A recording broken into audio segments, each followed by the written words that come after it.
इस सभ्यता को लेकर सबसे नवीनतम खोज IIT खड़गपुर और भारतीय पुरातत्व विभाग के वैज्ञानिकों द्वारा की गई है।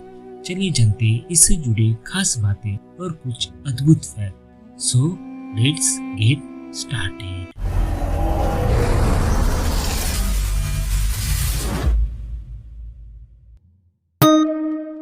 भारत और पाकिस्तान में पाया गया सिंधु घाटी सभ्यता, जिसे हड़प्पा सभ्यता भी कहा जाता है, अब तक ज्ञात सभी सभ्यताओं में से सबसे प्राचीन है।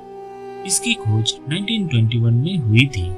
इसका विकास सिंधु और हड़प्पा के किनारे हुआ। हड़प्पा, मोहनजोदड़ो, कालीबंगा, लोथल, धोलावीरा और राखी कड़ी इसके प्रमुख केंद्र हैं। इस सभ्यता के समय काल को लेकर आज भी इतिहासकारों के अलग अलग राय है। कुछ इतिहासकारों के अनुसार इस सभ्यता का काल निर्धारण किया गया है, जो लगभग 2700 ईसा पूर्व से 1900 ईसा पूर्व तक माना जाता है। वही पहले की खुदाई और शोध के आधार पर माना जाता है कि 2600 ईसा पूर्व अर्थात आज से 4617 वर्ष पूर्व हड़प्पा और मोहनजोदड़ो नगर सभ्यता की स्थापना हुई थी। इस सभ्यता को लेकर सबसे नवीनतम खोज IIT खड़गवासना और भारतीय पुरातत्व विभाग के वैज्ञानिकों द्वारा की गई है। वैज्ञानिकों के मुताबिक ये सभ्यता 8000 साल पुरानी थी। इस लिहाजे से ये सभ्यता मिस्र और मेसोपोटामिया की सभ्यता से भी पहले की है। मिस्र की स्थापना 7000 ईसा पूर्व से 3000 ईसा पूर्व तक रहने के प्रमाण मिलते हैं, जबकि मेसोपोटामिया की सभ्यता 6500 ईसा पूर्व से 3100 ईसा पूर्व तक अस्तित्व में थी। शोधकर्ता ने इसके अलावा हड़प्पा सभ्यता से 10,000 वर्ष पूर्व की सभ्यता के प्रमाण की खोज निकाली है। दिसंबर 2014 में बिरडाना को सिंधु घाटी सभ्यता का अब तक का खोजा गया सबसे प्राचीन नगर माना जाता है। ब्रिटिश काल में हुई खुदाई के आधार पर इतिहासकारों का अनुमान है कि ये अत्यंत विकसित सभ्यता थी और ये शहर अनेक बार बसे और उजड़े हैं। प्रतिष्ठित रिसर्च पत्रिका नेचर द्वारा प्रकाशित रिसर्च में कहा गया है कि वैज्ञानिकों ने सिंधु घाटी की पॉटरी की नई सिरे से पड़ताल की और के लिए सिमुलेटेड लुमिनेसेंस तकनीक का इस्तेमाल कर इसकी उम्र का पता लगाया तो ये 6000 वर्ष पुराना निकला है। इसके अलावा अन्य कई तरह के शोध से ये पता चला है कि ये सभ्यता 8000 वर्ष पुरानी है।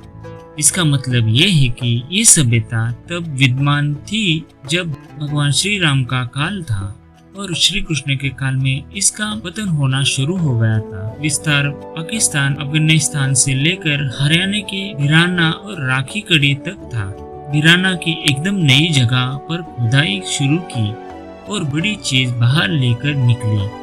इसमें जानवर की हड्डी, गायों की सींग, बकरियों के, हिरन और चिंकारे के अवशेष मिले। इन सभी के बारे में कार्बन 14 के जरिए जांच की गई, जिससे ये पता चला कि उस दौरान में सभ्यता को किस तरह की पर्यावरणीय स्थितियों का सामना करना पड़ा था। सिंधु सभ्यता का नष्ट होने का कारण क्या है? वैज्ञानिकों ने कमजोर मानसून और प्राकृतिक परिस्थितियों में बदलाव बताया। अमेरिकी इतिहासकार KUR केनेडी का विचार ये है कि मलेरिया जैसी कई महामारी से सभ्यता सभ्यता की जनसंख्या नष्ट हो गई। अरेल स्टाइल और अमलानंद घोष आदि विद्वानों के अनुसार जंगलों की अत्याधुनिक कटाई के कारण जलवायु में परिवर्तन आया। राजस्थान के क्षेत्र में जहाँ पहले बहुत वर्षा होती थी, वहाँ वर्षा कम होने लगी। अंत सभ्यता धीरे धीरे विनष्ट हो गई। रूसी के विद्वान M. दिमित्रेव का मानना है कि सभ्यता का विनाश पर्यावरण के अचानक होने वाली भौतिक रासायनिक विस्फोट के कारण हुआ। इस विस्फोट से निकली हुई ऊर्जा तथा ताप आवश्यकता 15,000 सेल्सियस से लगभग मानी जाती है, जिसे दूर दूर तक सब कुछ नष्ट हो गया। उन्होंने इस संबंध में महाभारत के उल्लेखनीय इसी प्रकार के दृष्टिकोणों की ओर संकेत किया है, जो मोहनजोदड़ो के समीप हुआ था। निष्कर्ष रूप से यही कहा जाता है कि उपयुक्त सभी कारणों ने मिलकर सिंधु सभ्यता को गर्त में मिला दिया, परंतु विद्वानों में पतन का सर्वाधिक मान्य कारण बाढ़ है। हालांकि गुजरात में हाल ही में आए भूकंपों ने इस सभ्यता के पतन के प्रमुख कारण पर पुनः विचार करने को विवश कर दिया है। सिंधु घाटी में ऐसा कम से कम 8 प्रमुख जगहें हैं जहां संपूर्ण नगर खोज लिया गया है, जिनके नाम हड़प्पा, मोहनजोदड़ो, चनहुदड़ो, लोथल, कालीबंगा, सुरकोट्टा, रंगपुर और रोपड़ है। दोस्तों, अगर ये वीडियो आपको जरा सा भी पसंद आया होगा तो वीडियो को लाइक करने के साथ सब्सक्राइब भी जरूर कर देना।